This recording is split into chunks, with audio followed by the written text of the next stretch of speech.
Sir, thank you very much for joining the program. First of all, your reaction to the government deciding to ban rallies just as your supporters were taking to the streets. Well, just to give you the background, the Supreme Court asked the President of Pakistan to fix an election date. That date is fixed for the 30th of April, which means 50 days left. So my party decided to do an open our election campaign by a rally in Lahore today. The police had given us permission. They had approved the route of the rally. And suddenly this morning, the permission was taken away, but not just taken away.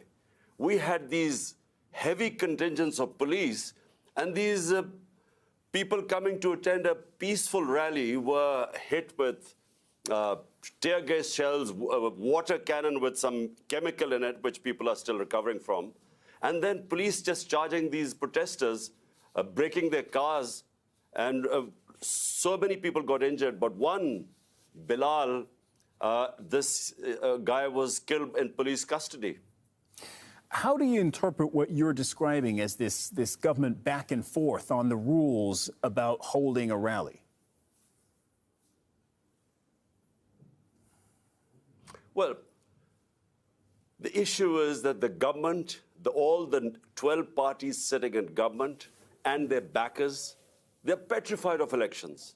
Because so far, in the last 8 months, out of the 37 by-elections, my party has won 30 out of them. So they're petrified of general elections. They did not want the general elections.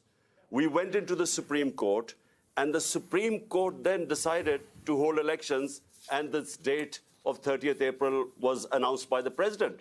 So we were just going according to our schedule to start our election campaign.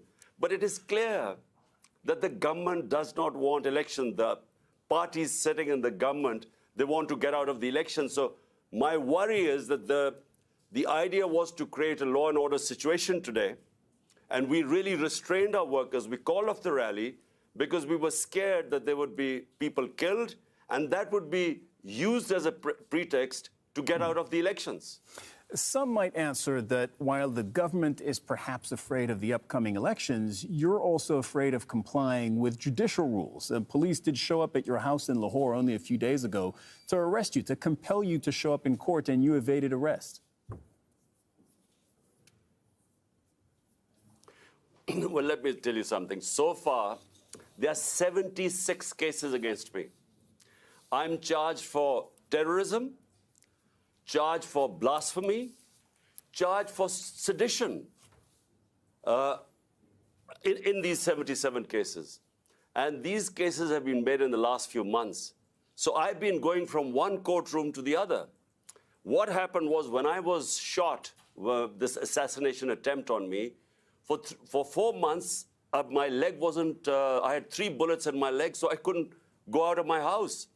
So that's when they started, the cases mounted. They wanted to be me and appear in courts. And so it's just a question of how do you deal with 77 cases? I mean, how many court appearances do you make? So it is just one other way of getting me out of the way to contest the elections. So they want either to imprison me or to disqualify me because they are scared that my party, thanks to the Almighty, is one of the most popular party in Pakistan's history. So because they're scared, that's why they're trying to find ways either to get out of elections or get me out of the way. There are provincial elections, as you mentioned, in April, and then national elections later this year. If they both go ahead as scheduled, can you legitimately run in national elections if, as you say, there are 70-plus cases currently pending against you? All the cases, I'm afraid, are frivolous. Whenever they go into a court of law, these cases will be dismissed. Now imagine, I just give you an example. There's a terrorism. I'm supposed to have committed terrorism. Sorry to interrupt, but if that's the case, and if that's what you believe, why didn't you show up in court? Because I couldn't show up in court. There were reasons why I was injured. So for a lot of time, For 4 months, I was house-ridden. I couldn't really, my leg wasn't, the doctors would not allow me to travel. And they knew it. But before that, I was attending all court cases. But it's only since I was shot, that's when I didn't attend courts. And since then, I have again. But look, it's physically not possible to attend so many court cases. So my lawyers are trying to sort of work out a schedule. The second problem is security. My life is under threat because the people who try to assassinate me are in power. And so we've asked from the courts, we want protection. The court must give me protection before I can appear in courts. Because, I repeat, the people who I have nominated in my assassination attempt are sitting in power. Right, and just for our viewers,